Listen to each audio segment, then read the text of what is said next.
Hey YouTube, I wanted to tell you about this Meyer Lemon Tree I bought from my office. I bought it from a company called Lemon Citrus Tree, and they shipped it right to me here in Wisconsin. When I bought it, it was already 3 to 4 years old, and that was about the biggest tree I could find online. And why not buy the biggest tree you can find? Give yourself a head start.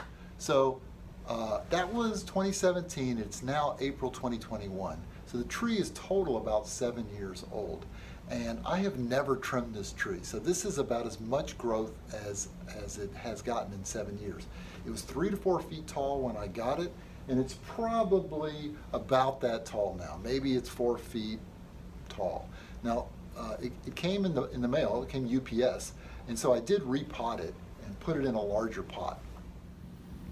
I'm on the campus of Marquette University, which is in Wisconsin, and this window that you see, this large window, faces directly south. So I think that owes partly to the success I've had with this lemon tree. This is a great time to make this video because I have flowers and fruit on the tree right now. A lemon tree, a Meyer lemon tree of this variety, will put out flowers and fruit twice a year, which is unusual for fruit trees. Normally you get one crop per year. So here's an example of a couple of flowers that are just opening, and these are both females because you can see they have the stamen in the center, or the stigma in the center, and the stamens are the outside bits where the pollen is. So I've been using the same Q-tip for 4 years, and I go around and I pick up some pollen, and then I just dab it onto the stigma in the center. Like here's another one. So I'm just going to go around and self-pollinate. Because I'm in an office and so I don't have any bugs or whatnot in here doing this for me, I do it myself. Now once you pollinate, I'll move over to these flowers. You can see that these flowers have small, let's see, get the focus here. You can see there they are. The small lemons are coming at the base of the stigma, so where I pollinated. See, here's some larger ones, some larger still, and if I come around here, you'll see here's quite a large little lemon coming in. Here's a whole cluster of 4. Those are about the size of a large marble at this point. And then you can see I have one lemon left from my last crop. Here it is here. It's still green. People often think this is a lime, but it is a lemon, and it will eventually turn yellow on the tree. But by the time it turns yellow, it's really ripe. So it's nice to pick them at about this phase and give them away, and then they will turn yellow pretty quickly once they're off the tree. So typically I'll get about, 30, 40 flowers on the tree recently, and I'll get from that probably 10 to 20 lemons. Sometimes the lemons will drop off early, so let me give you an example. As you can see, the flowers and the petals are all dropping off, as well as all the male flowers. And here's an example of a small flower that was pollinated, and so it has a small lemon on it. But at this phase, at this stage, a lot of times the lemons just drop off. And that's normal. It seems it's kind of disappointing, but they do tend to drop off.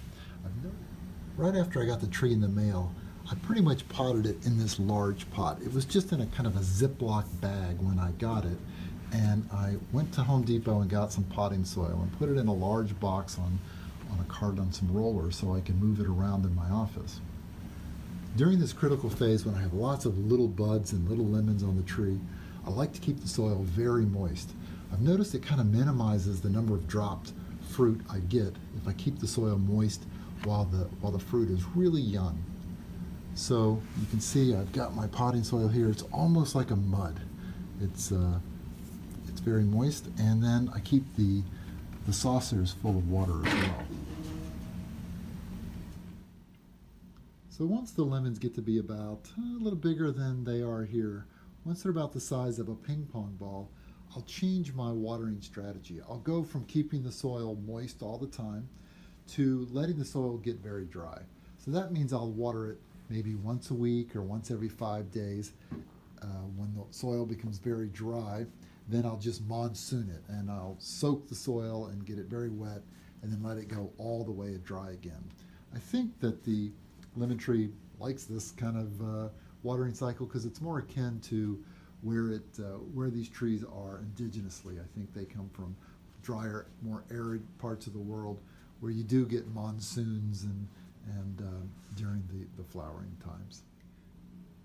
So about once or twice a year, I will feed the lemon tree. I've been using this boost packs, but the key is this 20-20-20. I had read that citrus trees, fruit trees, this is a good mix for 20-20-20, which means, of course, it is 20% nitrogen, 20% phosphate, 20% potash, with the remaining percentage. What is that? The remaining 40% is some other things.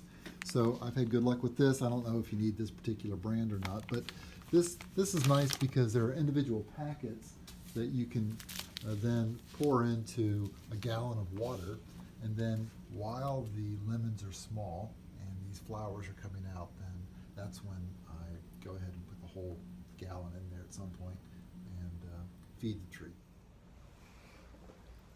Well, I hope you enjoyed this video, and if you're interested in getting a lemon tree, I totally recommend it. It's a lot of fun. It makes your office smell great. You get lemons. We talked about watering, we talked about feeding and pollination. That's pretty much all I've ever done.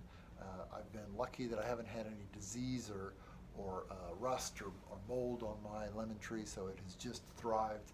Even in Wisconsin winters, when I've got a couple of feet of snow out there, I still get fresh lemons, so it has been a lot of fun. So give it a try.